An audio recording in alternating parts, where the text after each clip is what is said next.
Good evening. It's 7 o'clock. I hope it's 7 o'clock. If you're in the UK, it's 7 o'clock. And this is the special live edition that we're doing for you today, all based around the council tax strike, which we are planning at the beginning of April. Now, since launching that campaign, I've had so many emails, DMs, messages about the ins and outs legally wise, the legalities of it, and what trouble we may or may not get into. And I've tried to answer everything as best as I can. I'm no expert. From my point of view, I just know that this is the type of action we should be taking because it will make them sit up and listen because we're hurting them in the pocket. We can march till the day's dawn, but it doesn't make a blind bit of notice. They're simply just not interested. Look at all the marches that we've had for Tommy Robinson, etc. They just do not care. So we're going to try something different. So what I want to try and do this evening is get some questions answered rather, that you want to ask, and I will certainly put them to the guys that I've got coming in a second. So just use the chat at the bottom of the screen. That will come through to me live, and I will keep breaking off every now and again and reading some of the questions out for Mark and Rich. So I'm interested to see what they've got to say, the same as I'm sure all of you are as well.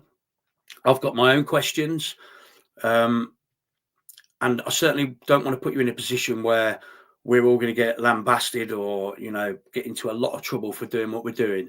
But as far as I'm concerned, we are protesting, and we have every right to protest in the UK. And with regards to the council tax payment, some people say you don't have to pay it anyway. Some people say you do. Some people say that you'll get bailiffs around. Some people say that you won't. So these are the type of things that I'd like to put to Rich and Mark when they come on and see what they've got to say, because I'm just as interested as you are. But I certainly will not spearhead a campaign that is going to get masses of people into trouble. I simply won't do it. So I'm interested to see what they've got to say. So you're all joining quite slowly in numbers. So we're over 100 already.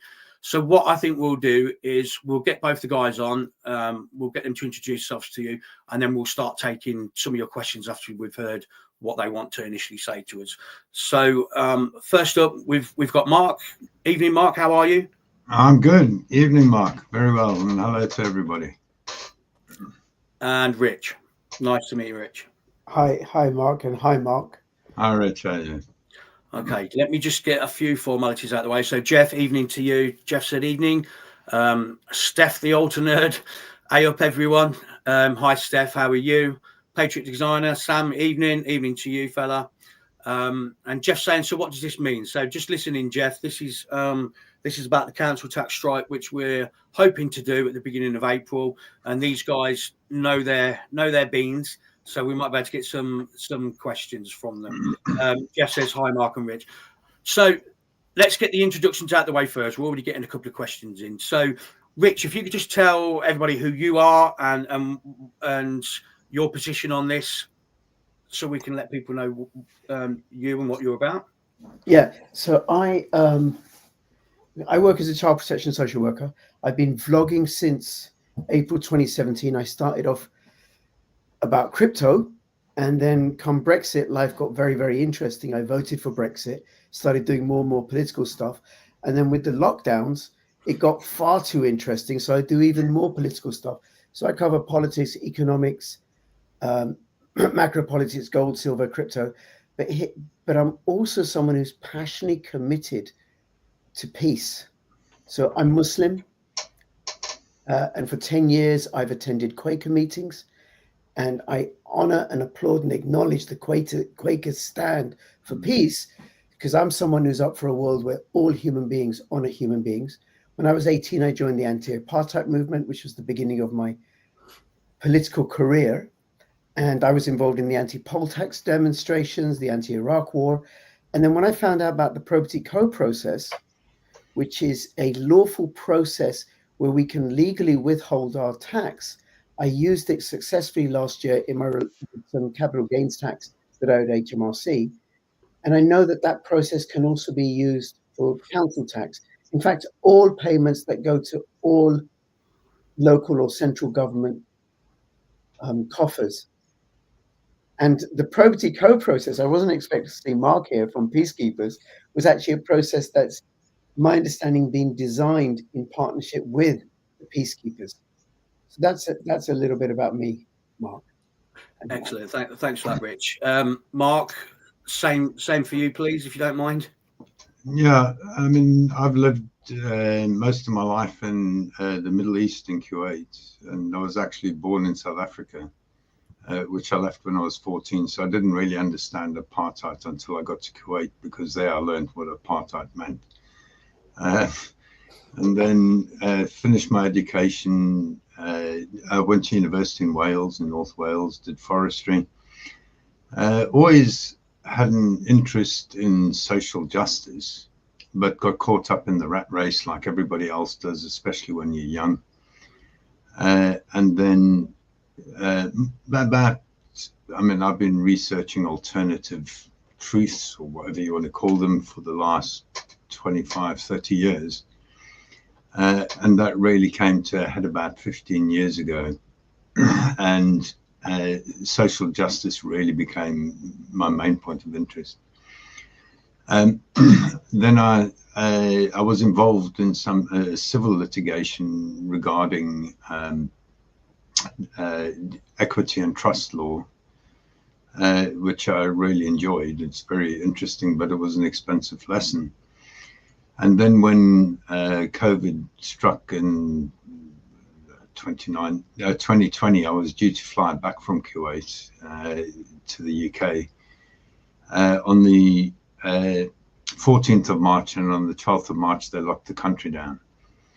So that sort of, I first applied, I used to do a lot of cycle analysis, specifically stock market cycle analysis, which has been a very long interest in my life with cycles.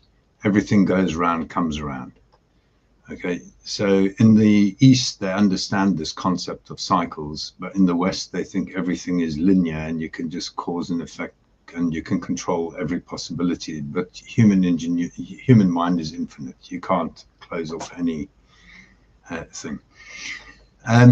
So by the 14th, I'd looked at all the data and I thought, what the hell is this on about? It's over. And as a result of that, I started looking into teaching people about their rights. Developed the Peacekeeper course, which is about individual rights and the relationship between those governing and the governed. I mean, yeah, those governing and the governed. So with that, I started with that. And what is very different with Peacekeepers from anybody else, basically, once you understand that common law precedent is the application of logic and reason to evidence, that's what it means. And understand the concept of stare decisis, which means that lower courts are bound by higher courts, but also at the same level, courts are bound by the same decision. And this is because it's self-evident. Nobody can bring the creator, whatever they choose to call their creator, that's between each of us and our creator, into a court of law to evidence that one person can impose their will on another. It can only mean we're all equal under the law. So that's the foundation of everything that we do. And everything must meet that test. Anything that doesn't is direct discrimination, which can't be proven in court. So we developed I put together the course. Along came the universe and put Brian there, who created the website, where we put free, all of this stuff is free. It's a free training course, the Peacekeeper course. And then a year later, so that would be, this is now, we're coming up to 3 years, 25, 22. Brian decided, because he, like me, have been, up with council tax for a long, long time, and developed the knock-knock process. It's called simply the no obligation challenge. And it's based, just like you're doing, Mark, and this is correct. It's not about avoiding or not paying, because ultimately people need to realize we live in a mafia state. If you look at the Human Rights Act, your right to private property ends when democracy, i.e. the state, so decides what it wants to take from who it wants, when it wants. And people really need to understand that this is a mafia operation. This is not a lawful operation. However, you've got to understand it in the context, in that the Bill of Rights was the removal of the divine right of kings, and the people entrusted Parliament to look after their interest. They understood this until about the mid-1700s. However, this now has devolved or revolved back to tyranny, where instead of tyranny of the king, you have tyranny of Parliament. Parliament believes that democracy creates legitimacy, and you can just see with the recent elections that it's utter nonsense, whichever way you look at it. So the knock-knock process is asking them to prove a lawful right for them to tax our land, which is a natural right. We must have access from the environment, protection from the environment. And unless they have what's called a legal interest or an equitable interest, they have no right to tax our land. And that changed in 1925 with the Law of Property Act. And that's why basically they make a demand. They know in law that they have no right, and basically council tax is a statutory demand. It's actually an equitable claim, but that goes deeper in. So really, the knock-knock process we've been running is to get people to understand their rights and apply those principles to wherever they are comfortable. So it's about people withholding money, learning about the law, going through the Peacekeeper course, and then applying what they've learned through the knock-knock process to actually get people a basic understanding of what the rule of law actually means. And then they can see, hang on, it's meant to be like this according to their rule book. Why isn't it? And so again, like Rich, I'm also peaceful. It's something that's never been tried before. It does take a bit of effort for people to learn about their rights. And the whole process of what we're doing is trying to unravel and remove all the mystique and magic. There is no art of law. Law is a pure science, pure application of the scientific principle. Very simple. You make a hypothesis based upon the evidence. You then test that hypothesis. And when it's not true, then you need to reapply logic and reason to the new evidence. And the evidence is quite simply that the judiciary, the judges do not understand what the word law means or what law is. They believe that statute law is supreme law and that there's a misapplication of Dicey and all the theories, and when you actually look at their own books. So like you, Mark, withholding is what it's about. So sorry that took so long, but essentially that's what Peacekeeper is about, and then we can go into detail with questions as to how to apply that with council tax. Excellent. I appreciate that, Mark. So over 400 of you with us now live, so that's just building and building. So please do get involved. Whilst we've got these guys here, let's ask them questions. Let's put our minds at rest. Like Mark says, he understands what we're trying to do here. We're not trying to not pay our tax. We're not trying to get away from paying tax. That's not what we're doing. What we are doing is we are protesting and we are withholding our payments until such time that we see some change that we want to see. And first and foremost is we want those local council elections reinstated for May, so that you have your democratic right to vote and get your voice back. Maria said hi. I've got a question from David. So David was the first one to mention this, and what he said was, main question for Mark: where is the obligation to pay any form of tax in legislation, not law? Is it the Human Rights Act 1998 that states afforded right? Their belief of a right is based on a presumption which is found in Section 1 of the Local Government Finance Act 1992. Basically, Parliament believes it can make a statutory demand on your private property. So that is what I call a legislative right or a statute right. However, the duty of the court since 1584 has to, each judge must determine the lawfulness of statute law, because it's statute law which gives statute the force of common law. Once it's been through a judge, that then is what creates binding public law. However, the judges are failing to do that. Essentially, the short story is people have forgotten how to hold those governing to account. It's called the mischief rule, and today they've tried to remove your right to this. However, in the High Court, in the judicial review, with the Kofa cases, it's called, you'll hear the Kofa case banded around a lot.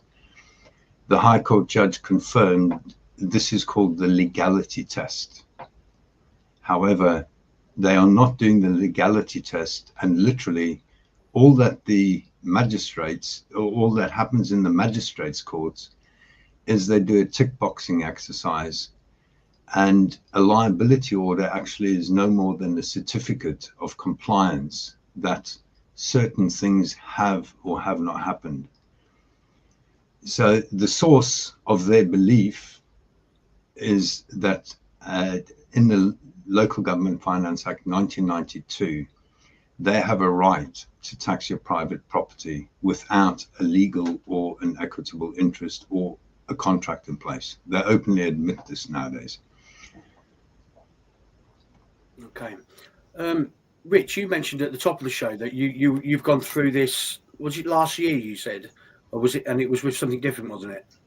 No, it was with HMRC. I used the propertycode.com process, and people can find out more by going to bit.ly/lawful tax protest, which will take you to the propertycode.com. And that's a process that I believe came out of the Peacekeepers, because one of the team on Probity Co is also one of the Peacekeepers.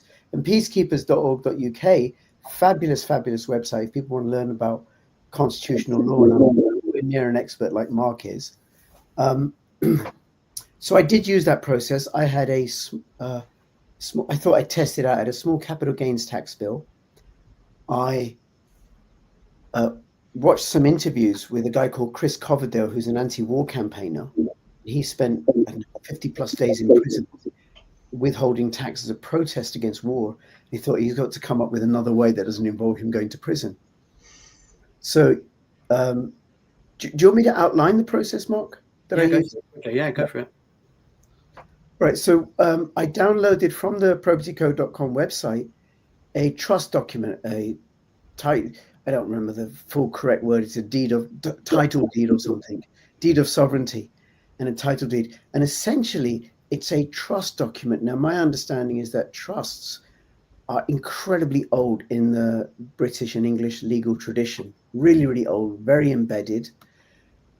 And it's what the rich use in order to not pay tax. Perhaps Keir Starlin is using trusts to not pay his taxes.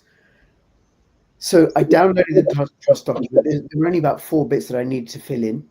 And what the trust document says essentially is, I told HMRC, by the way, how much I owed them. This is the amount that I owe you. I'm the settler of the trust, i.e. the creator of the trust. I'm also the trustee in this. It can be somebody else, but I created myself as the trustee. You, HMRC, are the primary beneficiary. You can have these funds if by a certain date, I gave them 2 months, you can demonstrate compliance with the International Criminal Court Act 2001 and the Terrorism Act 2000. Now, both these statutes apply to all government agencies and agents and officials. The Terrorism Act by a Supreme Court decision, that it applies to the military and non-military activities of the government, even when approved by Parliament, and the International Criminal Court Act 2001, which says that this act binds all the government officials as if it binds any other person. And essentially what those laws say combined, if Mark Heath, you are HMRC and you ask me for money, and I have reasonable cause to believe that some of those funds will be used for genocide, crimes against humanity, and terrorism, then I'm committing a criminal offense. Okay. So, if you would say, listen, give me some money, Rich, I'm going to go and give it to some prescribed organization for some illegal activity, I give you the money, I'm committing a criminal offense. If I have reasonable cause to believe, that's enough. And then if you yourself have reasonable cause to believe that that money is going to be used for those nefarious activities, you're committing a criminal offense. Now, the statutes also define what is meant by genocide, war crimes, crimes against humanity, and acts of terrorism. And essentially, what this government has been doing in terms of its participation in the war between Ukraine and Russia, its participation between what's been happening in the Middle East with Syria and Gaza and Israel, its bombing of people in Yemen, violates those statutes. Now, some people might be like, oh, they're okay with this particular conflict and they think this one's just or whatever, right? We got to stop using war as a way of resolving issues. That's it for me. Bottom line, I don't want anybody dying, whether they're Jewish, Muslim, Ukrainian, Russian, Yemenis. I don't care. We got to do this, work things out peacefully. So that was it for me. So I sent the trust document. I didn't send them any money. I had the trust document signed by a couple of witnesses, my family members. I sent them a copy of the trust document. And then for 9 months, I had a back and forth correspondence with them. And I did that because I wanted to understand the process better. Because as a child protection social worker, I'm often in the court dealing with child abuse matters in front of with the court. At no point did HMRC threaten to take me to court. Not once. At no point did they reference or mention the International Criminal Court Act or the Terrorism Act in their correspondence with me. At no point did they answer the questions.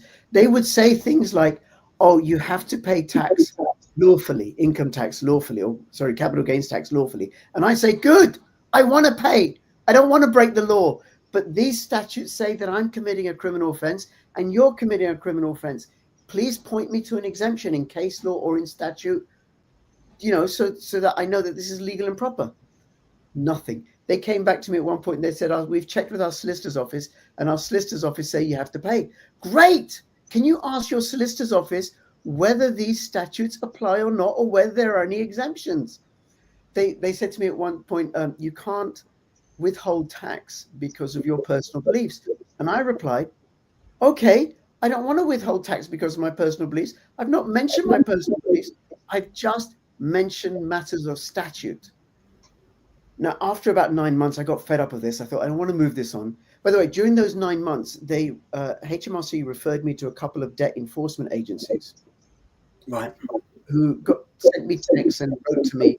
They said to me, please get in touch because HMRC have contacted us and we want to work out your payment. And I replied to them and said, do you have a valid properly executed, fully compliant court order that allows you to make this claim against me? If you haven't, go away. If you have, send it to me. Send me a copy. Otherwise, Mark and Mark, both Marks, I could just send you, give me your address. I'll send you a letter asking you to send me some money.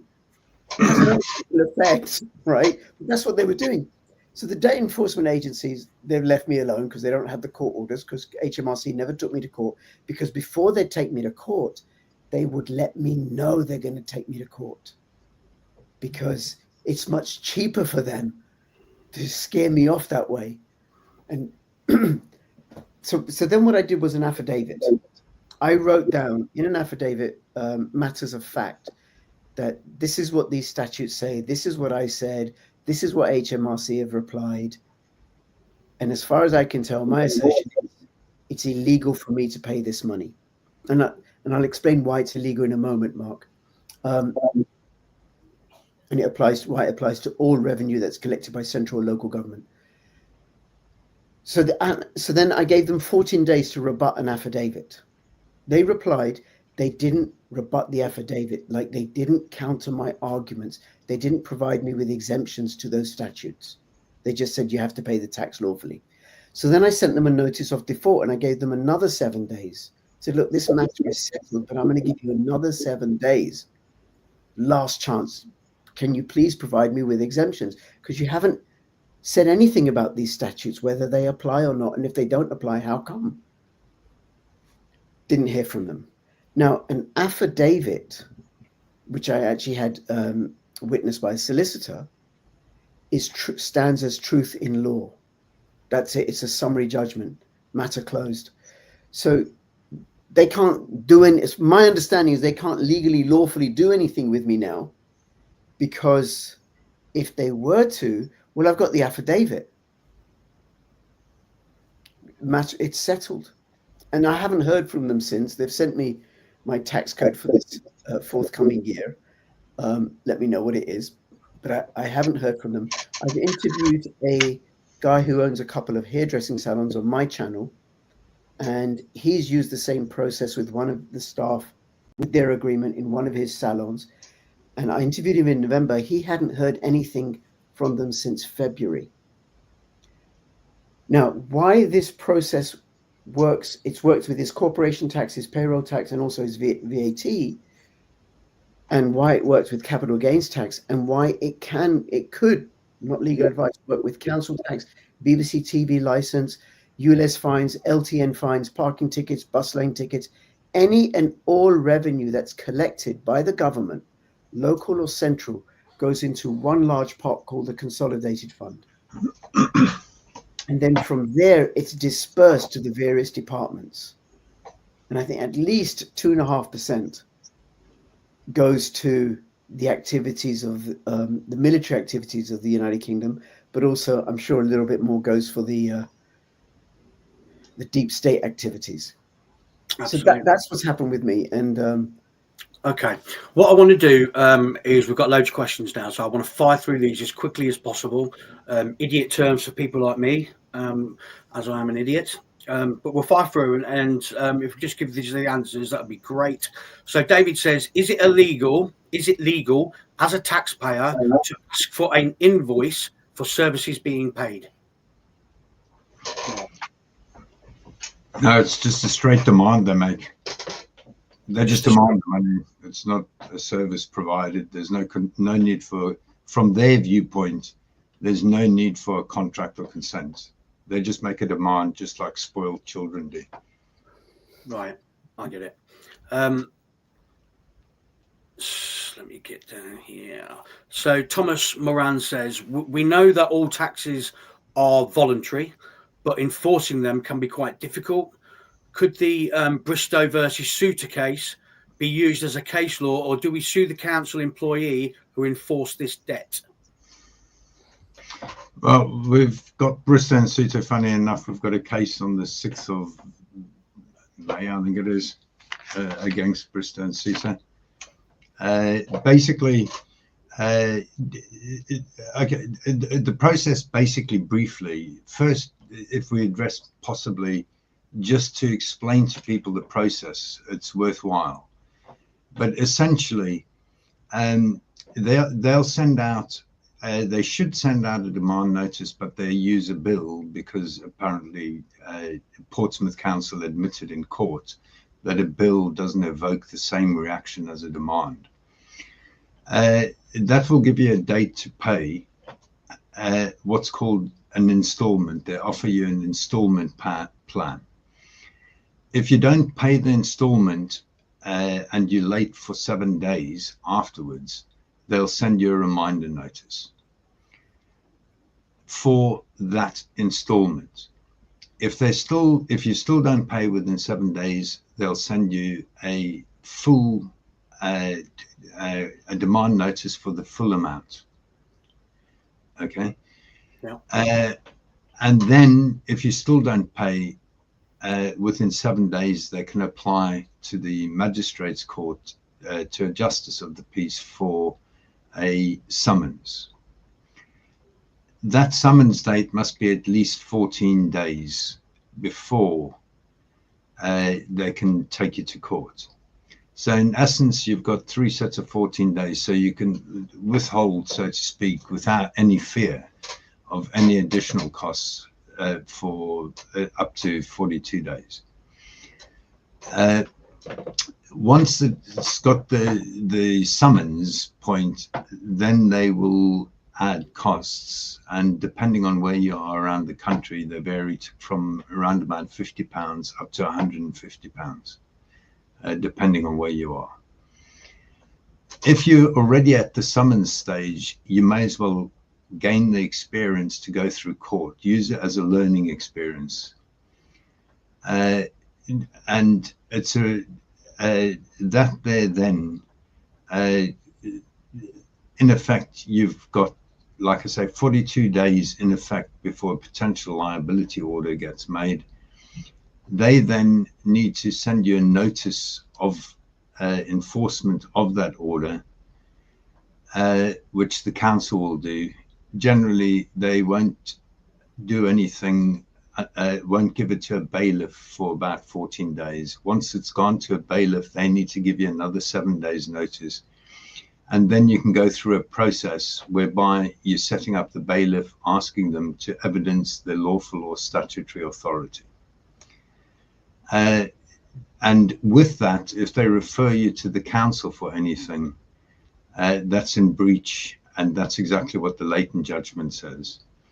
If they're in breach, then you can sue them, but you've got to give them the opportunity to remedy. Just like Rich said, you send them what you need from them, show me your lawful authority, and then if they don't provide that within time, and you need to act quickly when you get from the bailiffs the notice of enforcement, because you can ask for all their paperwork in advance, and if they come to your door without the paperwork, that there creates your right to sue.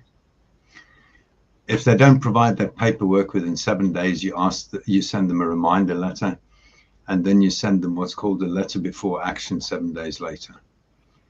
And generally, what's happened is that the bailiffs then hand the file back to the council. But there's a very, very strong move from the Ministry of Justice to try and avoid this whole enforcement issue, which simply comes down to what does the words, what is a liability order made by the court.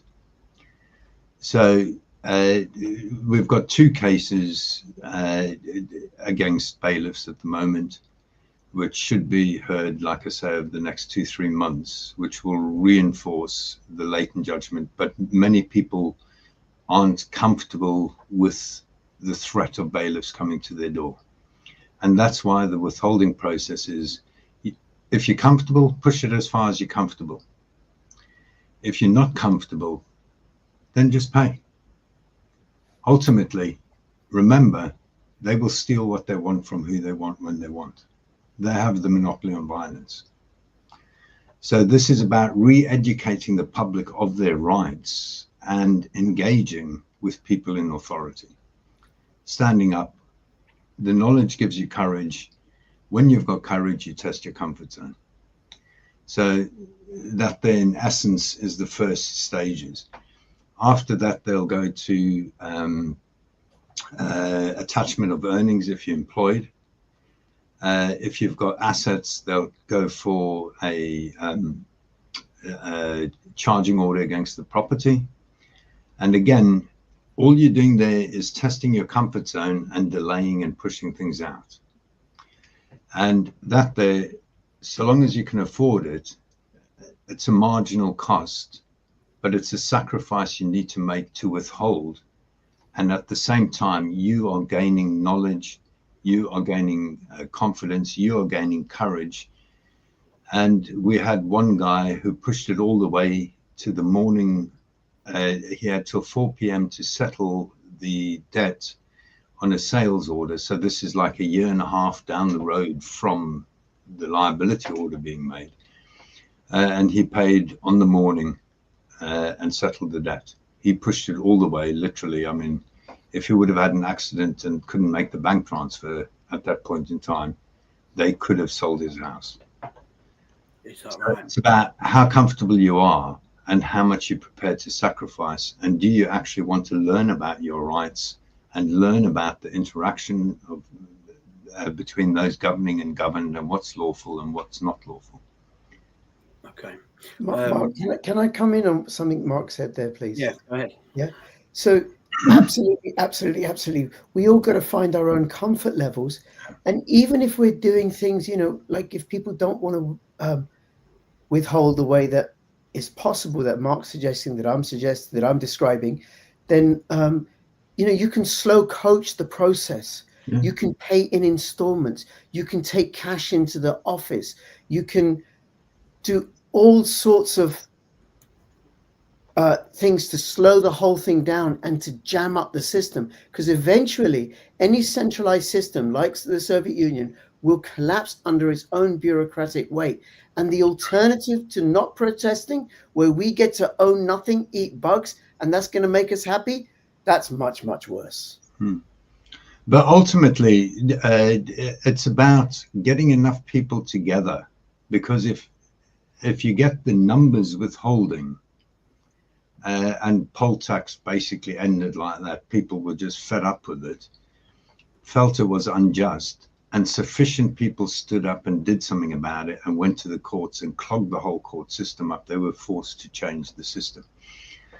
And they are actually totally reviewing council tax, and there's a government paper that basically came out late last year that it looks like council tax anyway will be ending in 2026, but the more pressure we put on, the more fair and just whatever they replace that with will become. But it's about numbers. If everybody refused to pay, there's absolutely nothing that they can do. It'll collapse very, very quickly. But it's about, at the end of the day, it's about honor. We've got to create the new future we want. I don't want a violent future. I want a future based on the rule of law. So I need to act in that manner. Just because other people, the government basically is a bunch of bullies, does not give me the right, and that's not the future that I want. So I'm totally non-violent with this. Okay. Louise has put a message through, and she says, what if the person is in receipt of disability benefits and does not personally pay for the council tax out of their own pocket? Is there any other way that they could take part in the sort of movement that we are talking about? I mean, at the moment, you'll still be paying the council tax out of your benefits, but once they've got the liability order, then they will put on, so to speak, an attachment of earnings, because there's a direct enforcement power given to the government. It doesn't go through the courts, and then they will take it out of your disability allowances. Well, out of all your benefits. It's not only for disability benefits. Okay. The main concern that people have got is obviously the bailiffs, like you just talked about. Question that I've got before I just go to Gary's question is, people are concerned that it would affect their credit rating if they withhold their payments. That is not true, is it, Mark? You're correct, Mark.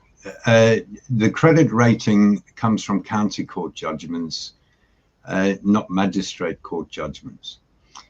So by withholding and not paying, your credit rating will not be affected at all. Gary says it's scary to go to court, etc., with bailiffs. That's the thing that people are worried about. I know you just explained it there, but let's just say it's beginning of April. I withhold a payment. What I'm advising people to do, Mark, is to call the local councils and to send them an email as well as to reasons why they are withholding their payments. People in the affected areas, it's a simple, you've taken away our democratic vote, you've taken away our voice. So until they're reinstated, that's what I'm doing. And for other people within the country, it's like me, I'm not in an affected area, but I will be ringing my council and I will be saying, look, I'm going to withhold my payments to you because I'm not happy with the Labour government. They've been brought in on a manifesto of lies. I'm not happy with this lie. I'm not happy about this, and this, etc. So let's just say the first payment has been withheld. How long before it gets to a bailiff coming to your door are we talking? Yeah, so basically, I mean, the councils, they're not totally efficient. In theory, 7 days from when your first installment is due, they send out a reminder. Generally, this can take 4 to 6 weeks after the withholding starts. Right. The reminder is for the installment. If you don't pay the installment, though, that payment plan option they remove and send you a final reminder demanding the full amount. So that there would be another 14 days. Right. Thereafter, they can apply for a summons. So essentially, you've got, before you need to worry about going to court, you're looking at least 2 to 3 months. However, like I say, that will incur a summons cost. You still will be able to, without going before a magistrate, and I highly recommend that people just go and sit in court, just go and sit in the back of a court and watch this happening. You don't need to yourself go into, be the person who's got to do any talking, but just so that you can watch the process. That there will give you a lot of courage to lose the fear of actually going to court. And then, so, I mean, it can take, depending on the council, I mean, some of them take 6 months to do this. They're totally inefficient. But quickly, what you were saying there, okay, about them stopping the vote in certain councils, that there highlights that you actually have no power, because they'll just chop and change the rules as quickly as they want. Right. So with that, they're actually, by not having a democratic vote and delaying the elections, okay, they've actually lose their belief of legitimacy through democracy, because they've denied democracy. Therefore, they've removed their own belief of what makes them legitimate. So and it's not the first time in history that that Parliament has changed the rules of the game.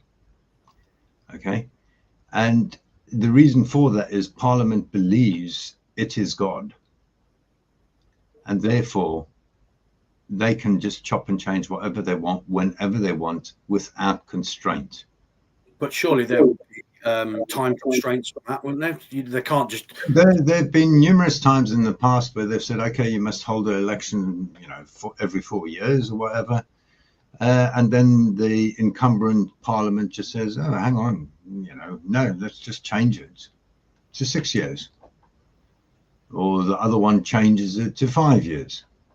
Or like you've got now with the councils, they delay it for, I don't know what they're talking about, delaying it for a year.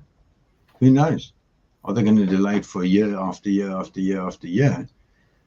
But this is the problem, that they believe they are above the law and can just do what they like, i.e. it's a tyrannical parliament. Yeah. So they say, well, you've got the right, you elect parliament, and the way that you can change what they're doing is by voting. And here you've got the example where they've removed the right to vote, therefore how can I change it? Therefore, it's totally irrational, and they've removed their own belief of what creates their own legitimacy. So it would be interesting to test this in a court. Absolutely. Mark, can I come in? Yeah, of course. Yeah. What's great about the probity process, and then from my own experience of being in court as a social worker, is that every single communication I said to HMRC, I want to pay what's legally and lawfully due. So I never said I'm withholding it, because then they've got something against me. No, I want to do the right thing. I want to do the right thing. Just tell me that I'm not violating these statutes. And now what, again, just going back to what Richard was saying about probity, okay? So what they've got there is Parliament saying, on the one hand, you must pay your tax. On the other hand, Parliament's also saying, if you fund wars, then you are committing a crime. So the question is, hang on, which one of these two is right? They can't both be right, because if the tax money is going to fund wars or terrorism, and it is by their own definition in different statutes, how is it possible? Which one of these is right, i.e. where is the rule of law? Which one is lawful and which one is not lawful? Absolutely. So you said that people that would be using a reason of, you took away our local elections, our democratic right. Would you say it would be wrong to give that as a reason to withhold your council tax payment? No, you just make it clear to them. You just simply say, you've removed your own legitimacy by denying my right of voting. Right. You've removed your authority. Okay. You've lost all your power. Yeah. And then people in areas where those elections haven't been postponed can do, may do what I suggested, which is, some of this money is going to go for violating these statutes, which, by the way, are based upon international conventions that the British government has signed up to. The International Conventions Against Funding Terrorism, International Conventions Against Funding and Facilitating Genocide.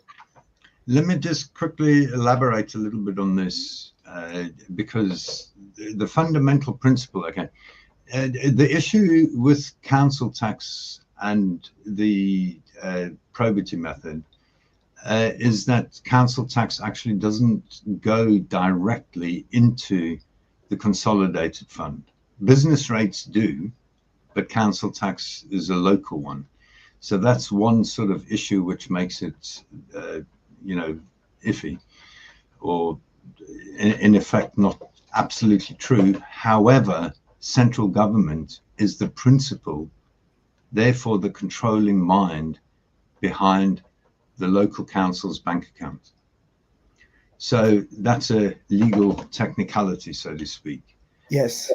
And the counter to that, Mark, is that the tax paid, the payroll tax paid by council employees, correct, that ends up in the consolidated fund and then funding terrorism and genocide. But this is the sort of thing. But I mean, really, the idea, is to withhold. I mean, we've got people that are pushing it all the way to the threat of imprisonment. England is the only country in Europe where if you don't pay, and it's only council tax if you don't pay, that they can commit you. There's only one space left in the prison, so I doubt that would happen. Well, the thing is, if you've got enough people now, going back to the late 1800s when they introduced the smallpox or forced the smallpox vaccine on the population in Leicester, they actually rebelled, and the people were quite happy to go to prison. Yeah. And that's what stopped that. So equally, if enough people are happy to go to prison, and this is where it becomes so insane, it's expensive to keep people in prison. Of course. Let me get some more questions done. So Gary, this is more of a statement. So Gary said, so if the council tax goes to the Treasury, then we are indirectly funding war, ? And we've lost our democratic vote by the government cancelling local elections. Yeah. Is that statement correct? Yeah. Yes. Mm. Okay. You'd agree, Rich? To me, Yeah, both with the rider, Mark, that you said that the council tax doesn't go into the consolidated fund. However, indirectly, payroll taxes I do agree with you. of the employees. And the other thing I just want to say is that, what's critical, what makes a difference is gumming up the system. Enough people doing it. Tax protest has a noble history of being successful. The poll tax in the 80s, which I was involved in, the Glasgow rent strike, Gandhi's salt march against the tax against making your own salt by the British, Magna Carta Rebellion, the Boston Tea Party. If you go to Wikipedia, there's dozens and dozens and dozens. It works. And here's the other thing for people to get, if I may say this, please, Mark, is people don't understand how money works. We're not taught it at school, really don't understand how money works. Tax started so that the ruling class had the funds to wage their wars. Ordinary people like us, we're not interested in war. We just want to live our lives. Yeah. But they needed to extract the gold and the silver from the peasant folk to go and pay for their slaughter of people abroad.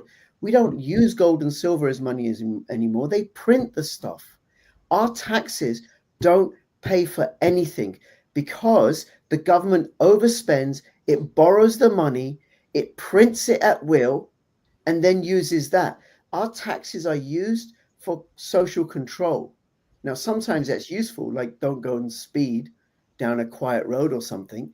But other times, like what's happening now, where there's a deliberate ploy, I believe, by the government to impoverish us. There's nothing they're doing that's making our lives better. Everything they're doing is to destroy small businesses. Everything they're doing is to make British people poorer. Meanwhile, sending Zelensky billions and billions and billions and not looking after our elderly. We have to, at some point, say no, enough, because going along with it, complying with it, won't defeat it. Exactly. Sooner or later, the music needs to be faced. The system is designed by the design of the system. It cannot do anything other than collapse itself.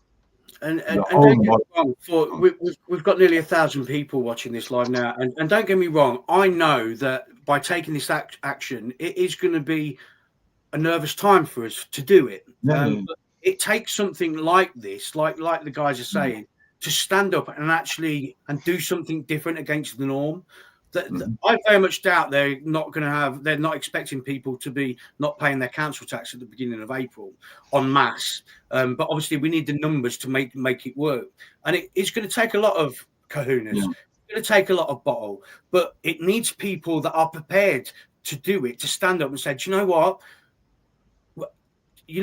By sitting there and twiddling our thumbs and just moaning about it, things are never ever going to change. So it takes people to put on their big boy and girl pants and say, do you know what? Fuck it, we're going to do this, and it's a way of standing up to the tyranny, if nothing else. The alternative is much worse. Absolutely. Not standing up, it's much worse. Yeah.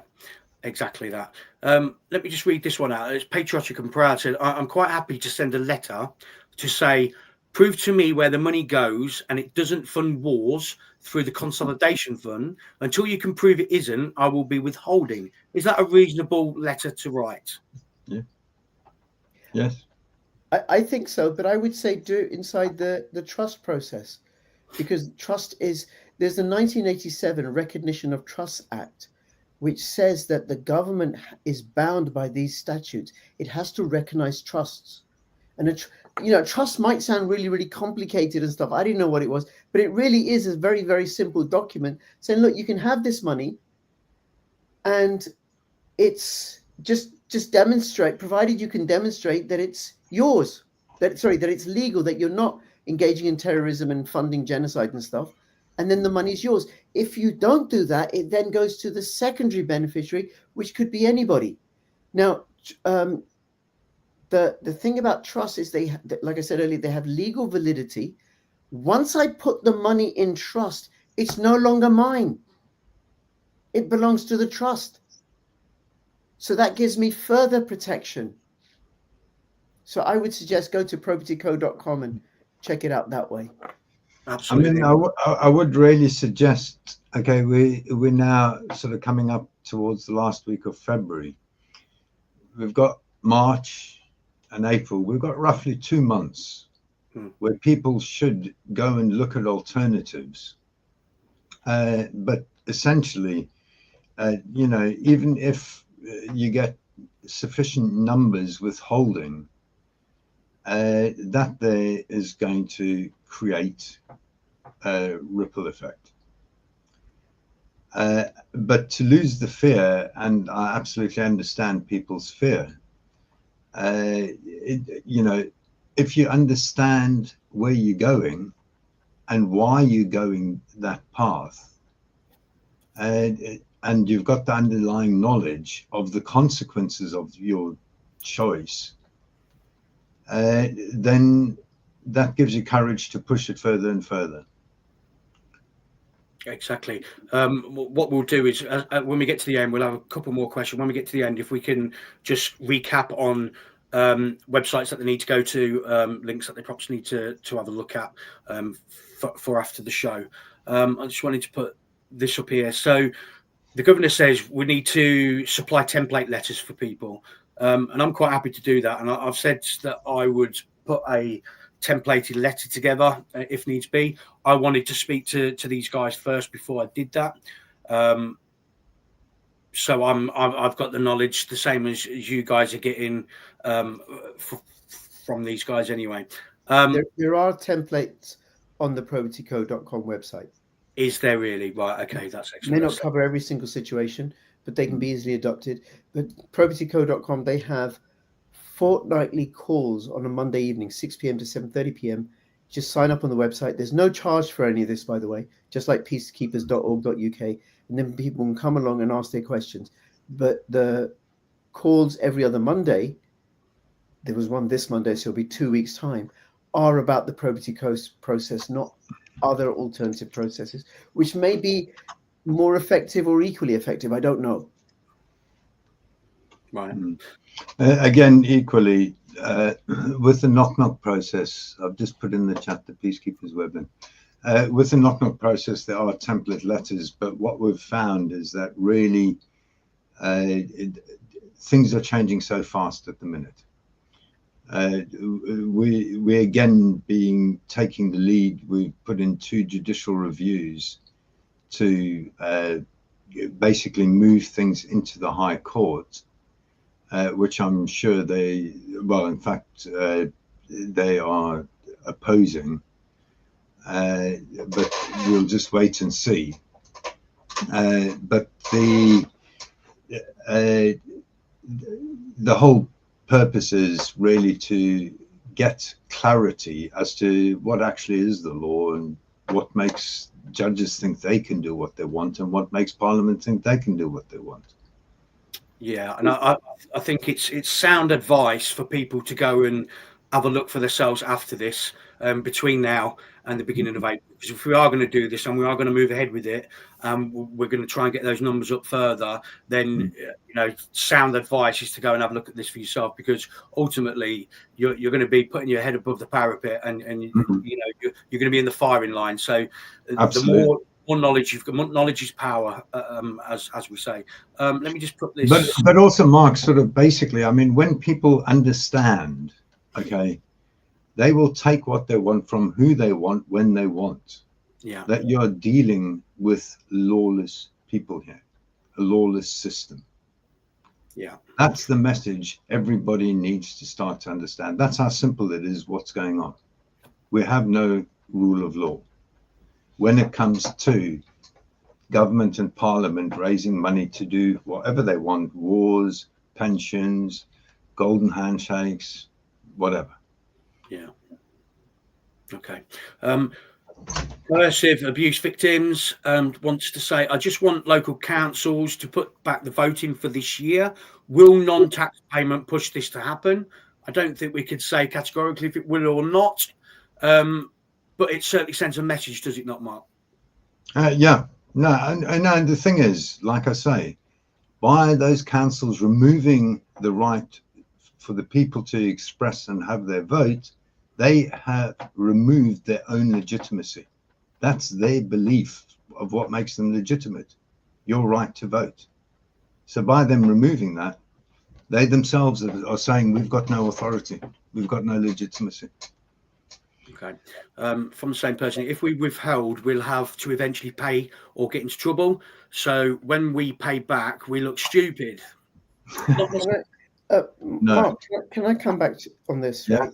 Yeah, go ahead. One of the things that's been happening ever since lockdown is how the government have been, and corporations with them, and it's not just in the UK, but it's also in the European Union, and under Biden they were doing in the United States, atomizing people, how social distancing kept us separate. We weren't allowed to mix and meet with others. The assault on pubs, that you can't have smoking in the garden. I don't smoke, I don't drink, I don't go to pubs, but that's a destruction of British culture, and it stops people associating freely and talking to each other freely. So then we end up thinking that we're all that it's just me on my own. We have to unite, because they're going to keep dividing us, to split us and rule us. We have to unite with others, and we have to stand up. If I can just say something personal, I was working for a local authority when there was all that conversation about the vax mandates. There was no way I was going to have that. I was terrified, because what if they bring that in and they say you can't come into the council building unless you've had those injections? And then at some point it dawned on me, instead of keeping my head down, I have to speak up. I have to speak up, because the alternative is much, much worse. It's when I speak up, I form alliances with others. I find others, and they find courage in what I'm saying, and I find courage in what they're saying. And this way, as we unite, we defeat their oppression. And plus, there's another side benefit.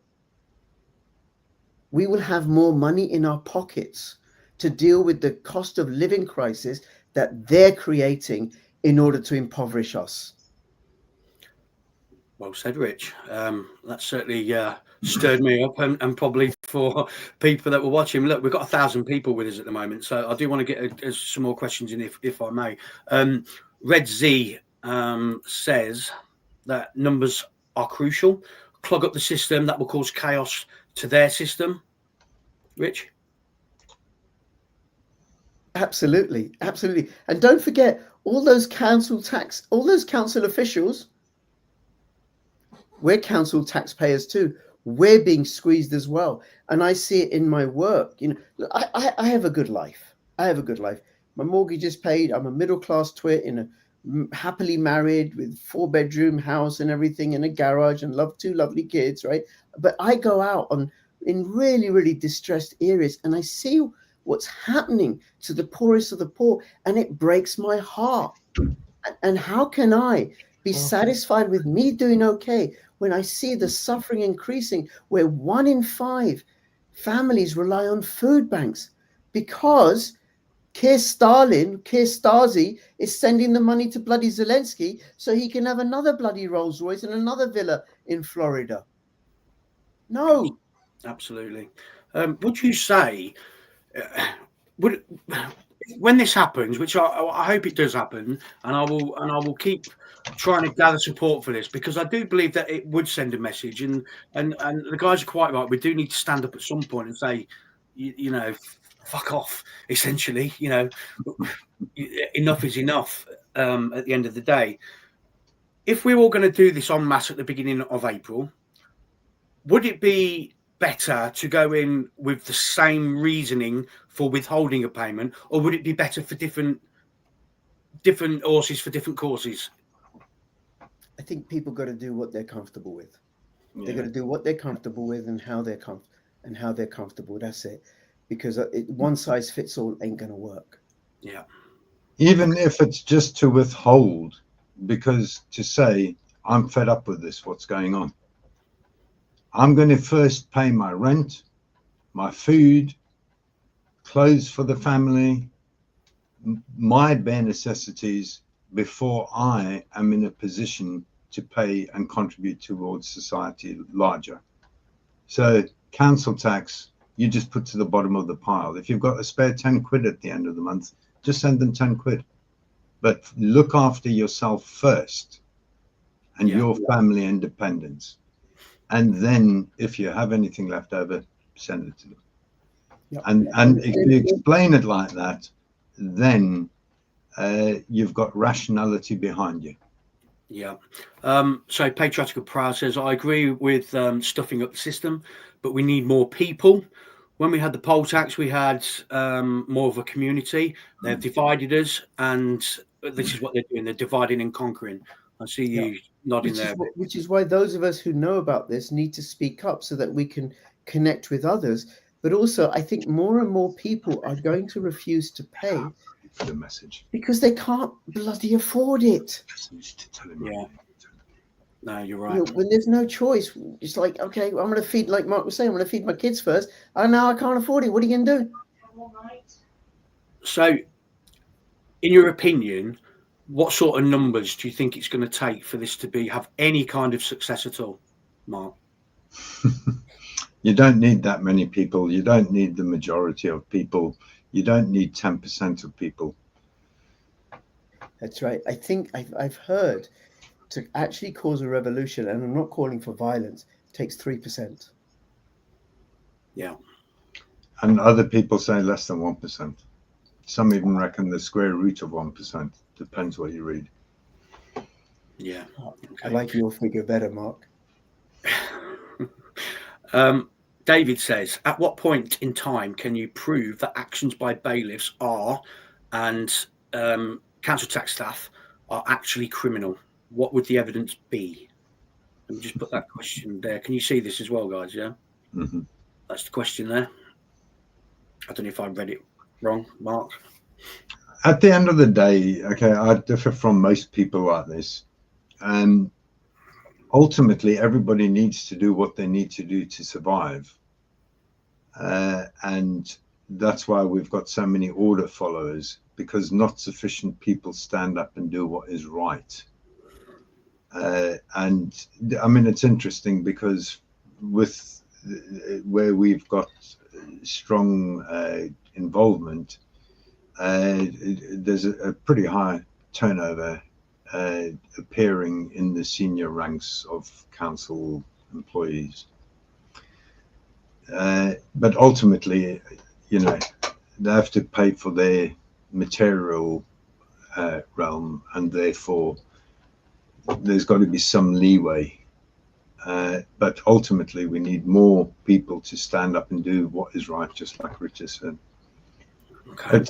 You can't blame others, and that was settled in Nuremberg after World War II. Absolutely.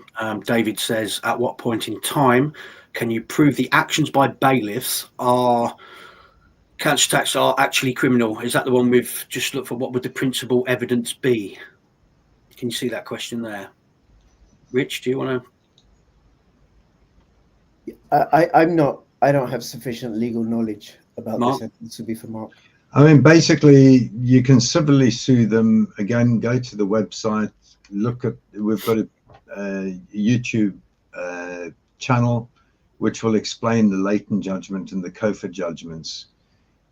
Criminal is a definition created by Parliament, so you'd have to ask Parliament. Whatever they feel like calling criminal is criminal.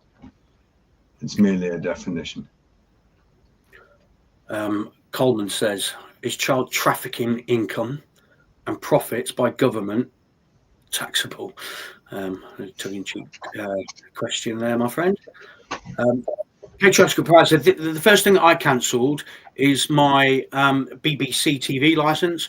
I'm getting the courage to trying this out first, which is, like you say, you know, do what you're comfortable with, Rich, is what you said previously. Just on that, and this might be something that Mark Peacekeeper could answer, because there is this where we can remove implied right of access.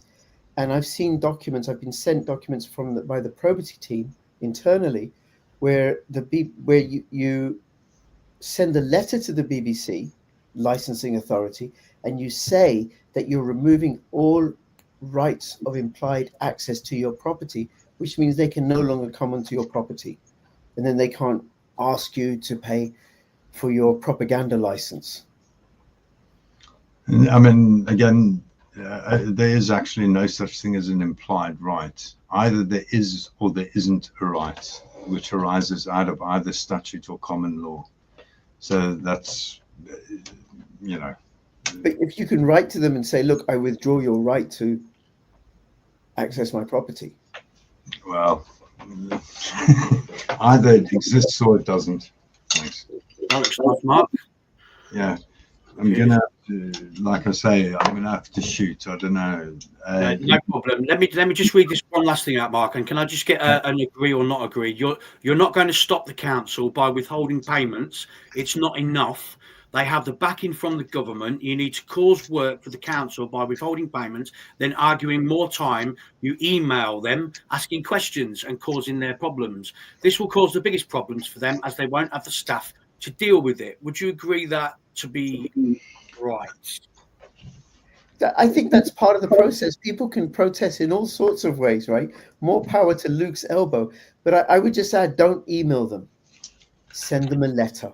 Because I know, as someone who works in the council, emails make my life easy. A letter, it's just more hours, more work for me to do a letter. Mark, just before you go, I know you're having your dinner.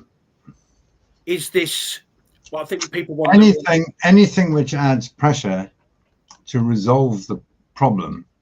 It doesn't matter if it's by letter or email, or whether it's questioning how they're spending your money, or whether it's questioning the lawfulness.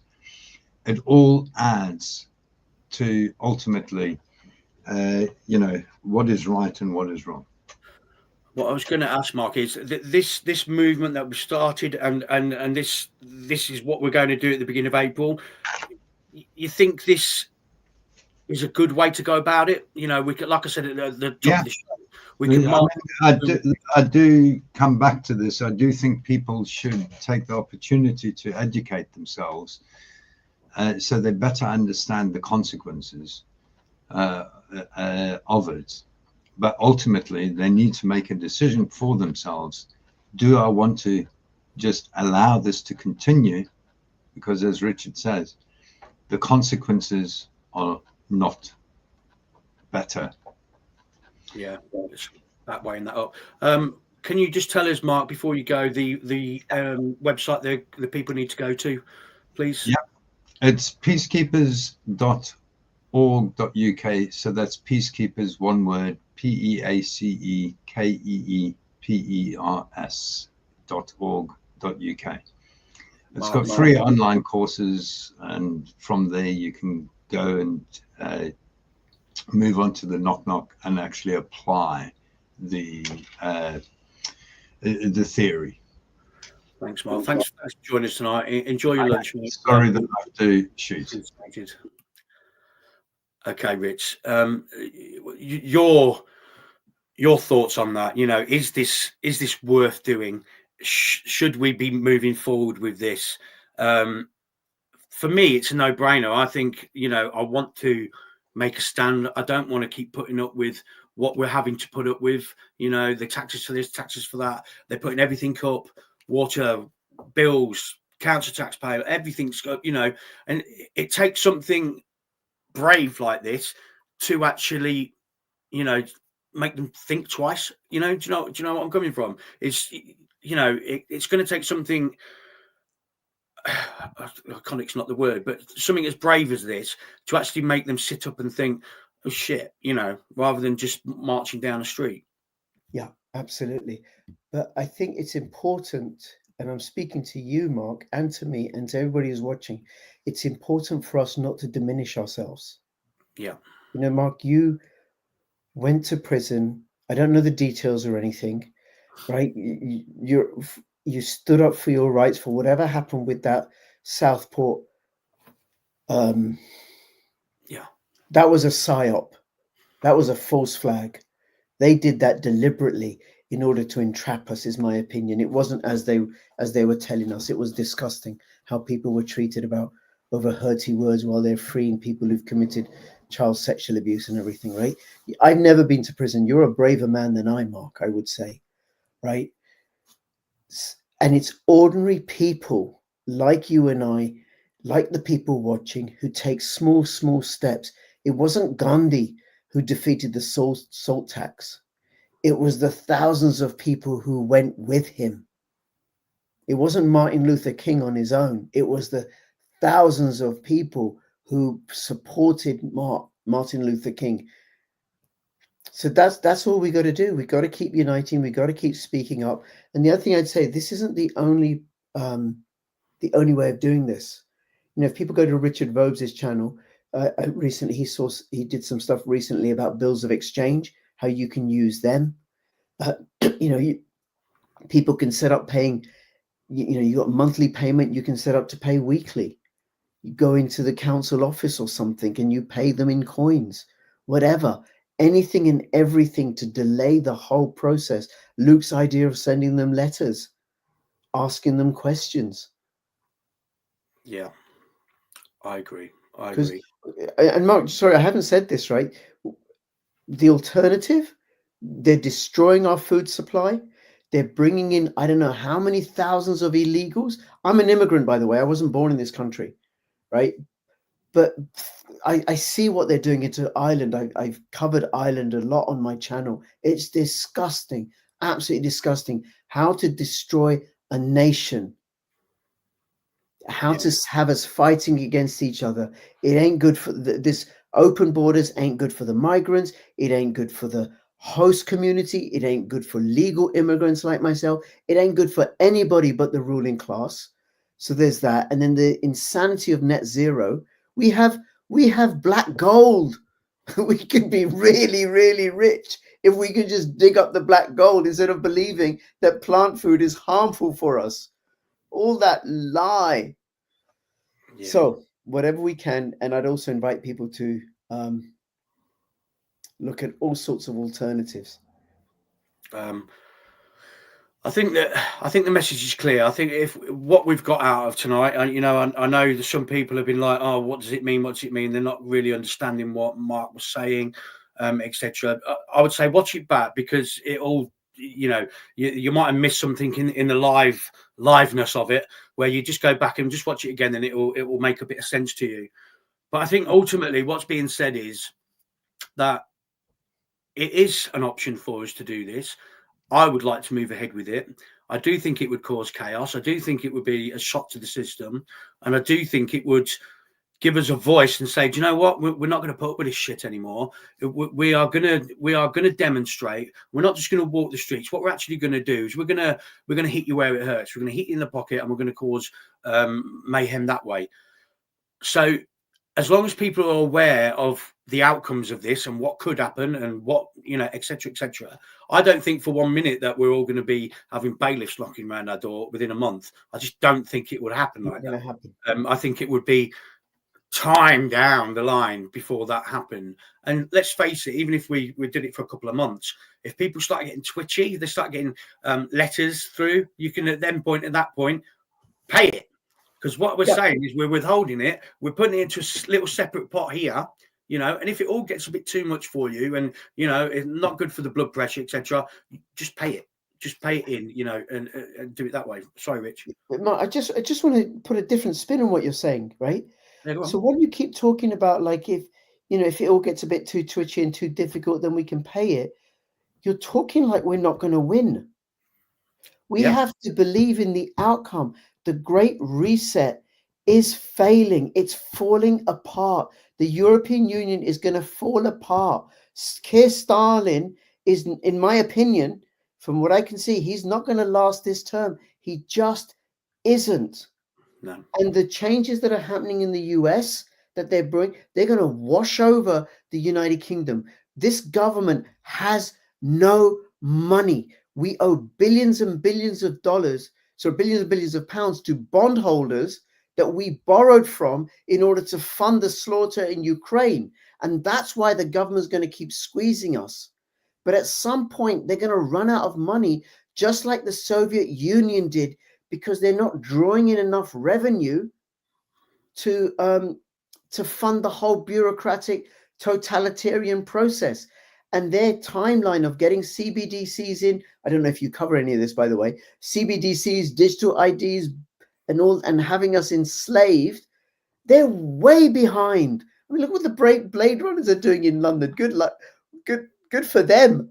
They're not worried about being arrested. And they're making the most difference. What I would say, you know, you said what's happening in America will trickle through to Europe and here. It'll wash over us. Oh, 100%. Germany's, they're definitely going to be going to the AfD, I would have thought. You know, and we you know, and from my point of view, Rich, I don't think for 1 minute that we would fail, because I am somebody that's prepared to stand up and put my head above the parapet and say, fuck you. And people will know that from last year, you know, when I took on the establishment and won, for that matter. However, I'm also getting lots of messages from people that aren't as brave as perhaps we have to inspire them. That you might be, or anybody might be. So when I say, you know, if it starts getting too much, I do generally mean that, because I wouldn't want you putting yourself through any undue stress if you can just pay it and check out. You know, there's no harm in that. There's no harm in that at all. But as long as there are people that are prepared to start this process, prepared to do it from the get-go, and then see it out as long as it takes, then. But I'm also aware that people may want to check out. That, you know, they may want to check out early, and we have to acknowledge that, Rich, at the end. Yeah, absolutely. By the way, my children never went to school. So my son's 20, my daughter's 17. I was involved in the campaign against the legislation that I think Tony Blair or Gordon Brown, I can't remember, wanted to bring in to regulate home education. And what I noticed then is people who protest will, and I think should, protest at whatever level is comfortable for them. Exactly. Protest. Yeah, protest peacefully, everybody, please. Yes. We want no more riots. Rich, thanks for joining us tonight. Thank You've been you. great. I really do appreciate you coming on, and all the best to you, sir. All right. And thank you for everybody watching. Listen, I hope that you've got something from it. I know it's at points people may well not have understood some of the things that were going on. But so what I'd say is watch it back. But the main thing is, listen, this can work. We can do it. It's going to take a lot of brave people to do this, but we can do it. There's no reason why we can't do this. You've had people that have done it, have lived it, that are giving you the ins and outs of this. You have to be prepared for worst case scenario. But ultimately, guys, if you're putting your money into a separate account, it could be paid at any point. And now the last thing I want is you get stressed out and sitting there and working yourself into a frenzy. But I would like to move forward with this, and I would love you to be on this journey with me. So if you're all set from here on in, having heard what you've heard tonight, then what we need to do is we need to get these numbers up. We need to get the numbers up, and we need to do this, and we need to hold these tyrants, this imbecilic government that we've got to account. And you've already heard what the other guys have got to say, where our money goes and what they think they can do. And this is our time to say no.